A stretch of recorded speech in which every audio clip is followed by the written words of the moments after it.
liberal Now wait a guy. minute. Yeah. In Indonesia, you can't see the northern lights normally. So let me ask you this: Obama's a liberal kind of guy. You think he's the president? He must know this is going on. Wouldn't he step in and say, "Listen, I just learned of something"? Well, Obama's just another Democrat. You're learning that. Well, that's true. Didn't he run on a big thing of change? Yes. Well, he Anybody not see only- any change? No. Not only did he run on the thing of change, but he said exactly what you said when he was running, that wars in Afghanistan and Iraq are increasing terrorism. That's yet right. He's escalating the war. Well, what does that tell you? What should his speech been the other night? Should it have been, "Hey, look, we can't win this thing. This is like Vietnam. Rather than drag this out for another 5 years and risk 30,000 more troops, we're leaving." That's what I would have Could it did. have been that simple? Well, it's like Ron Paul said. Everybody says you can't leave. It's so complicated. And I love what Representative Paul said. He said, "Hey, we marched in. We can march out." It's that What about simple. this notion? I saw one senator saying, "Listen, we started this thing. We can't say to the enemy, the terrorists, we're leaving. We can't do that because it's going to affect our security here at home. It's going to send a message that we're weak." What about that argument? Well, that's what they used in Vietnam, too, Right. didn't they? Yes, they did. And it worked, didn't it? It didn't work at all. So if something works, use it again. Well, you know what angers me, Howard? Would it upset you if the Taliban just walked right back in and started running things in Afghanistan again? Well, let me tell you this. The Taliban actually did the largest war on drugs in history. because When they went in, Afghanistan produces 90% of the world's heroin. right. The Taliban came in and put all those heroin guys in jail. I thought they were running the whole Taliban. yeah, everybody was telling heroin. us they That's were what they're telling you selling here. heroin. You think The Taliban put the drug dealers in jail. When we got over there, we let them out because we needed them for an ally. Now the heroin business is back up. And let's remember something. All this illegal drug money is filtered right through the international banks. Do you think there's a correlation between what happened to the banks and the fact that the heroin industry was shut down for 2 years? Oh, then we need it. All You're that saying- dirty money. You're saying this with a straight face that the banking industry was affected by the lack of heroin. Yeah. Because there's so much dirty money going through the There's banks. so much laundered money, Wow. billions of dollars that go through the international banks. That it actually laundered- collapsed the banking system. Well, it could have helped lead to it, because all of a sudden, if they are not getting these billions of dollars, Howard, Wow.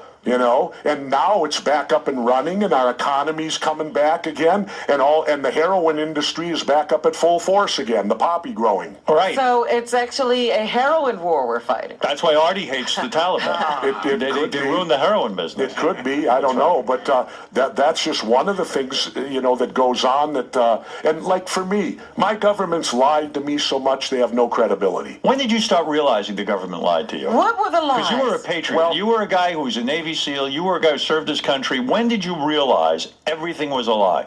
Vietnam, That's what that did it. that started it. Right. And then the last one You for realized me, everyone was sort of incompetent. the last one for me was 2004 when I was teaching at Harvard. That's when Robert McNamara came through and admitted the Gulf of Tonkin incident never happened. That's right. Now, that's the incident for the young people out there that don't know that got us full-fledged into the Vietnam War, where 58,000 of our generation died and probably 1 million Vietnamese over something that never happened. It was fabricated so that they could escalate the war. Yeah, so that, and that's why you believe weapons 9/11. of mass destruction, Right. like ties to Al Qaeda in Iraq, all manufactured to All get us bullshit. in the war. All bullshit. Possibly 9/11, you say, was Yeah. all part of it. Well, could be. Yep. Could be. Well, let me ask you this. Here's a simple way to look at it, Howard. Our government and our system of law, we have a system you have to go through, correct? Yes. A rule of law. Yes. All right. How can we convict someone before indicting them? Which is what we've done with bin Laden. We've convicted him, Right. yet the government has never gone in front of the grand jury. They have never presented any evidence and had the grand jury of citizens bring down an indictment. Hasn't bin Laden himself admitted that No, initially 1 week after the event, he said to the AP he had nothing to do with it. And you might be right. It's true. We just hear the name bin Laden and assume. Well, let's remember what my son said to me one day. Bin Laden worked for the CIA. He even Right. had a name. He was an operative. There's an old saying, once in the CIA, always in the CIA. he was an ally in Afghanistan when the Russians were fighting. Yeah. Yes. And all of a sudden now he's You know, how convenient. You've been going around saying something about Sarah Palin. I agree. Whether I think she's a lightweight. I don't think she knows a thing in the world. But the most offensive thing, of course, is the fact that she quit being the governor. You don't quit midterm and say you're somehow a patriot for quitting. Yeah, and not only that, but what a violation to all the voters of Alaska. Of course. I mean, that's a contract. Why do you think she quit? Because she smelled the money out there? She smelled the money and she wants to go after higher office. And would you ever vote for a quitter? Never. Never. Me neither. Never. Because if the going gets tough, will she quit again? She'll quit again and go out on the circuit. It's like I said, she'd never be a frogman. No. Once you utter the words, I quit, you're gone. There ain't no second chance. You're out of there. And I'll tell you this, Howard, I remember every guy I graduated with from BUDS, Basic Underwater Demolition SEAL Training. Yes. I remember every guy I graduated with. I do not remember one guy today who quit. Right. And that's a lot tougher than being governor, right, Governor? Oh. Yeah. What is a governor's ID card?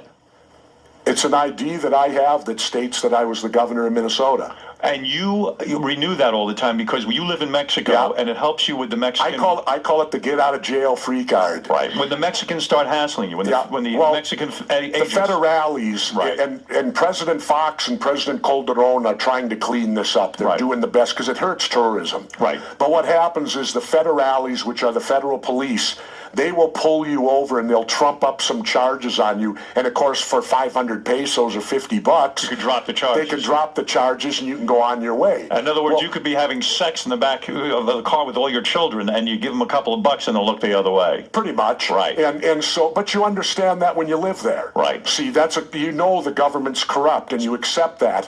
Where up here, we are under this notion our government's not corrupt. I always believed in our government. I really, really did. I mean, We all do. You're We saying all that do. in the past tense, Howard. I see so much incompetence now as I get older, and I see what's going on. I see who runs things, and I realize these guys could give a crap. And I'll tell you something. I'm not I see these senators on TV. They're bright guys. A lot of them seem very, very sincere. Call me naive, but I think they are. I think there are people who genuinely want to serve the public and serve the public interest.